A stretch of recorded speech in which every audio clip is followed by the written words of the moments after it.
I'm 72 years old, and I'm holding a letter I wrote 6 months ago. I've read it probably 100 times since then, but I've never sent it. And now, I'm not sure I ever will. But maybe sharing it here with strangers is the only way this truth gets told. The letter was meant for my daughter. She's 48 now, successful by every measure society uses. She has the career, the family, the life I thought I wanted for her. And that's exactly the problem. Because 6 months ago, sitting across from her at dinner, I realized something that made my blood run cold. She's living the exact same life I lived, making the exact same mistakes, and she has no idea. I started writing the letter that night. I thought if I could just find the right words, the perfect way to explain everything I've learned, maybe she'd listen. Maybe she'd avoid the decades of regret that I carry. But the more I wrote, the more I realized something. The letter wasn't really for her. It was for me. An attempt to make sense of a life I'm not sure I lived correctly. Let me read you parts of it, not because I think it's profound, but because maybe someone listening needs to hear what I couldn't say to my own daughter. Dear Sarah, I'm writing this letter because I don't know how else to say what I need to say. When we had dinner last week, you told me about the promotion you're chasing. You were excited, animated, talking about the extra responsibilities, the salary increase, the corner office. And I smiled and congratulated you like a good father should. But inside, I felt sick because 25 years ago, I sat across from my own father and told him the exact same thing. And you know what he did? He smiled and congratulated me just like I did with you. He never told me what he should have told me, and now I'm doing the same thing to you. I stopped there for days because admitting that felt like admitting I'd failed her, failed myself, failed some unspoken contract between parents and children where we're supposed to protect them from our mistakes. But here's what I couldn't write in that letter. Here's what I'm only now understanding. My father probably wanted to warn me too, but he couldn't because he was still living the same lie. He was still trying to convince himself that the sacrifices were worth it, that the missed moments would somehow be justified by the achievements.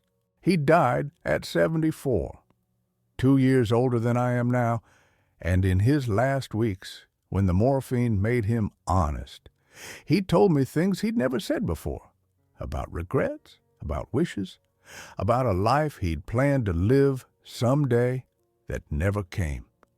I held his hand and promised myself I'd be different, that I'd learn from his mistakes. But I didn't. I just made them faster. The letter continues.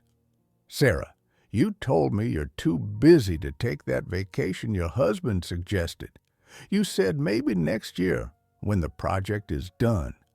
And I didn't say anything, but I wanted to scream because that's exactly what I told your mother for 15 years. Next year, honey, when things calm down. Except things never calm down. They just get busier, more urgent, more important. This is the part that haunts me most. Your mother stopped asking. Somewhere around year 10 of our marriage, she just stopped. She stopped suggesting trips, stopped planning date nights, stopped expecting me to be present even when I was physically there. And I was relieved because it meant less pressure, less guilt about choosing work over her. We stayed married. We never fought much.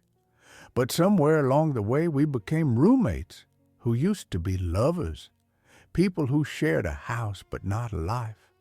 And I told myself this was normal, that this was what adult marriage looked like, that passion was for young people, and we'd grown past that. I was lying to myself, and she knew it. But she loved me enough to let me believe the lie. In the letter, I tried to explain this to Sarah. Your husband looks at you the same way your mother looked at me 20 years ago. That mixture of hope and resignation, like he's still waiting for the person he married to come back from wherever she went. And you don't see it because you're too busy, too focused on the next goal, just like I was. But then I had to stop writing again, because who am I to give advice? I saw that look in my wife's eyes for years and did nothing. Even now, after everything, I don't know if I've really changed or if I've just run out of time to keep making the same mistakes. Here's something nobody tells you about getting older. You don't suddenly become wise. You just become acutely aware of how stupid you've been. And that awareness doesn't feel like wisdom. It feels like standing in the ruins of your own life, finally understanding how you destroyed it, but unable to rebuild. The letter goes on. I know what you're thinking. Dad doesn't understand. Things are different now. The economy is different. The competition is harder. I have to work this hard just to keep up. And you're right. I don't fully understand your generation's challenges, but I understand human nature, and I understand regret. And I'm begging you, Sarah, please don't wait until you're 72 to figure out what matters. But even as I wrote that, I knew it wouldn't work, because I didn't listen when people tried to tell me. My father's deathbed confessions didn't change me. My own heart scare at 60 didn't change me. I kept working, kept chasing, kept putting off life until I'd earned the right to live it. You know what finally changed me? It wasn't dramatic. It wasn't a near-death experience or some profound realization. It was this. I was at my grandson's birthday party 2 years ago. He was turning 7, and I realized I couldn't remember his 6th birthday or his 5th, not because I wasn't there, but because I was there physically while being completely absent mentally. I have no memory of those days because I wasn't present for them. That night, I went home and looked through photo albums, trying to remember, and I found pictures of me at countless events, birthdays, graduations, holidays, and in every single picture I looked distracted, uncomfortable, like I was waiting for it to be over so I could get back to something important. The something important was always work, always the next deal, the next project, the next goal that would finally make me feel successful enough to relax. I never got there. In the letter, I tried to warn her, you think you're building a future for your family, but you're actually trading their present for money they don't need as much as they need you. Your kids won't remember the size of your house or the brand of their toys. They'll remember whether you were there, whether you saw them, whether they mattered more than your phone. But I stopped again, because my daughter's kids are already 10 and 12, and I've watched her make the same mistakes I made, checking email during dinner, taking calls during school plays, promising to be more present soon. And I said nothing, because saying something would mean admitting I did the same thing to her. The cycle continues, because silence is easier than honesty. Here's the section of the letter I wrote drunk at 2 in the morning. Sarah, I'm dying.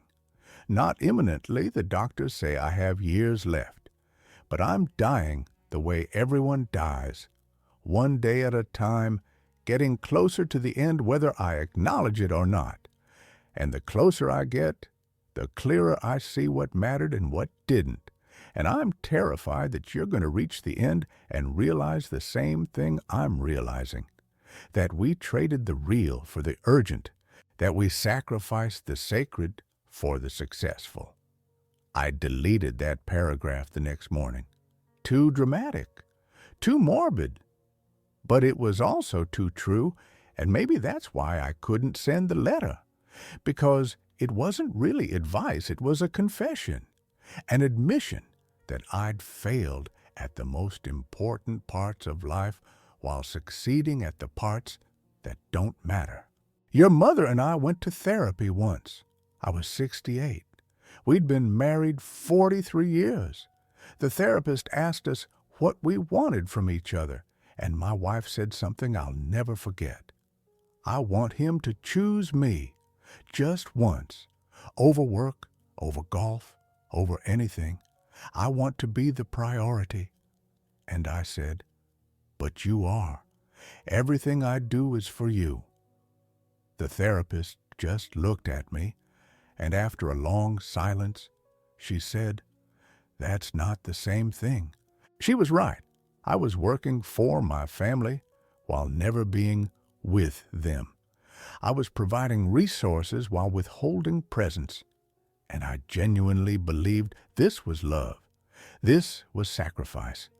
This was what a good man does. In the letter, I wrote, don't make my mistake of thinking that working for people is the same as loving them. They don't want your money as much as they want your attention. They don't need more things. They need more of you. But then I wondered, did I even have a me to give? Had I worked so much that I disappeared? Become nothing but a function, a role, a provider? When was the last time I had a thought that wasn't about work or obligations?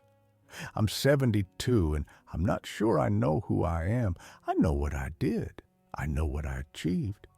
But who am I when I'm not doing or achieving? I don't know, and that's terrifying. The letter ends like this. Sarah, I know you probably won't really hear this. I didn't listen when I was your age either, but maybe you'll remember this conversation someday when you're older, when your own kids are grown and you're wondering where the time went. And maybe, just maybe, you'll realize earlier than I did that success is a terrible substitute for significance. That achieving goals is meaningless if you're not present for the journey, that all the money in the world can't buy back a single moment you missed. I signed it. Love, Dad. I'm sorry I figured this out too late, but I never sent it. You want to know why? Because sending it would require me to admit something even harder than my own failures. It would require me to admit that I don't know if anything I'm saying is right. Maybe I'm wrong. Maybe the hustle is worth it. Maybe sacrificing today for tomorrow is the smart move. Maybe I'm just a bitter old man trying to justify my regrets by convincing others to live differently. Or maybe I'm scared.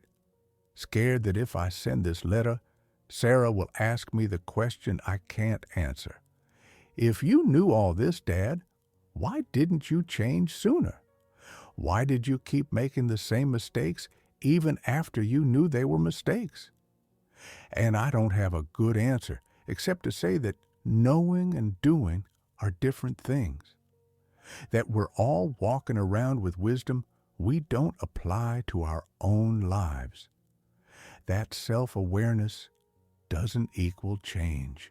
I'm 72, and I'm still learning how to live, still figuring out what matters, still working on being present instead of productive. And some days, I get it right.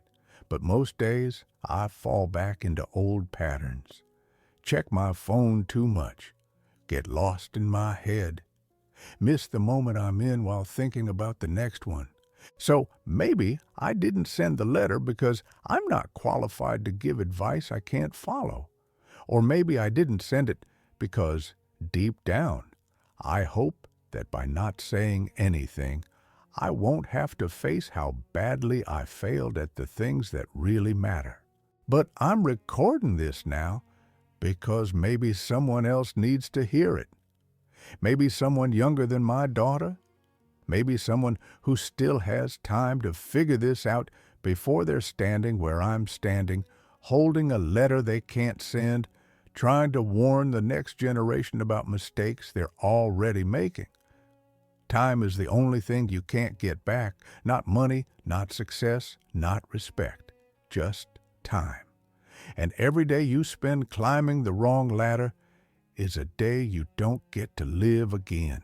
I'm 72, and I'm running out of time to fix my mistakes. But you're not. You still have time. The question is, what are you going to do with it? Are you going to wait until you're my age to figure out what I'm telling you now? Or are you going to listen to the letter I couldn't send? The choice is yours. But make it soon, because time moves faster than you think.